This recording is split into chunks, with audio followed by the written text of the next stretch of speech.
welcome the bird group.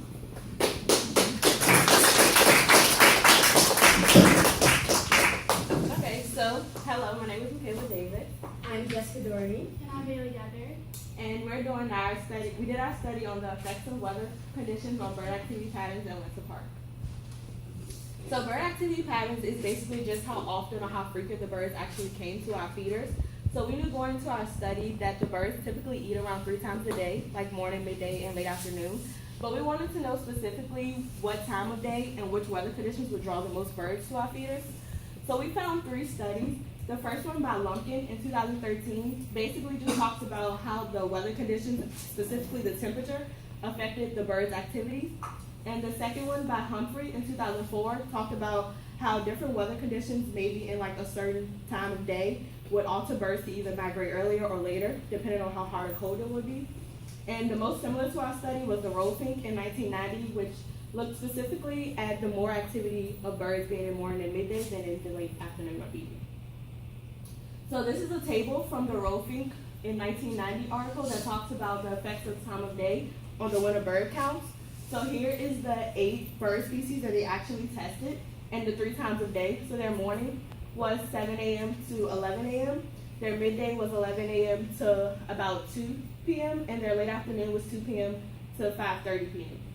So here the total number of species is about the same, so it's not really significant, but the total number of individuals for all the species is very significant because the highest bird count was in the morning of 647 birds, and it decreased throughout the day with the least amount of bird counts being in late afternoon with 366 birds. As well as the total number of individuals for excluding the wax-winged birds, it was also of significance with 551 birds being in the morning and decreasing throughout the late afternoon.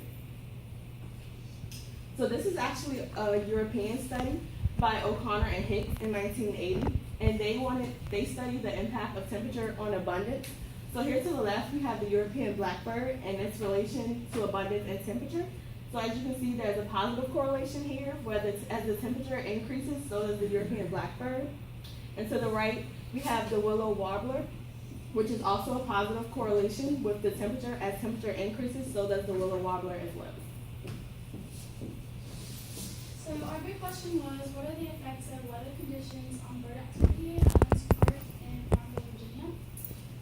So this is our study area. We conducted our study at the Environmental Educational Center, and also known as the EEC.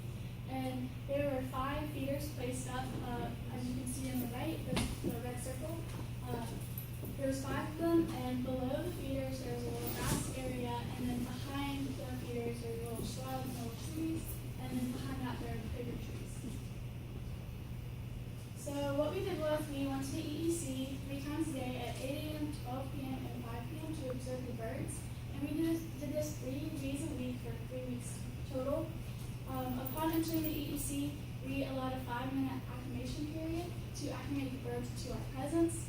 And during that 5-minute period, we recorded the weather conditions, such as temperature, precipitation, air pressure, land speed, and humidity. And then we set a timer for 15 minutes, and during that 15 minutes, we recorded the number of individual birds and their species. And there were a lot of birds that looked very similar, so we would take pictures of them to identify them later. And we did that using the Merlin Bird ID app, which helped us tremendously because a lot of birds have the same foot patterns. And we also used binoculars to see birds that were further away and more easily camouflaged. And then, of course, we made sure the bird feeders were safe. And then for the predictive variables, they were temperature, time of day, air pressure, humidity, precipitation, and wind speed. And then for our response variables, there was the number of species in abundance. And we also calculated the Shannon-Myers index, which is the measure of diversity. And then we calculated the symptoms index, which is a measure of dominance and species biodiversity. And then after all our data was collected, we did a statistical analysis and we ran a ANOVA test. And this was to show the mean differences between the 3 time periods with the number of species, the abundance, H5, and D. And then we also ran some linear regression tests to show the relationships between the weather conditions and the bird activity. So for our results, these are the common species that we found. We saw these species over 50% of the time. Reading from left to right, we have the common grackle, the song sparrow, the house finch, and of course we have the northern cardinal, our state bird. And then we have the white-throated sparrow and the dark-eyed junco. These are our uncommon species. We saw these species less than 25% of the time. Reading from left to right, we saw the fox sparrow, the eastern towhee, and the American robin. American robins are very common in Virginia and in Farmville, but we only saw this bird once overall, which is a little weird, but we think it's because they weren't as attracted to the feeders as the other birds. And then we also have the brown-headed cowrie, the red-bellied woodpecker, and the brown thrasher. So in this graph, we study the changes over time with the number of species in abundance. And as you can see throughout our experiment, the number of species increased, showing a positive correlation with the number of species in abundance. And next, we looked at the effects of time on our number of species and abundance.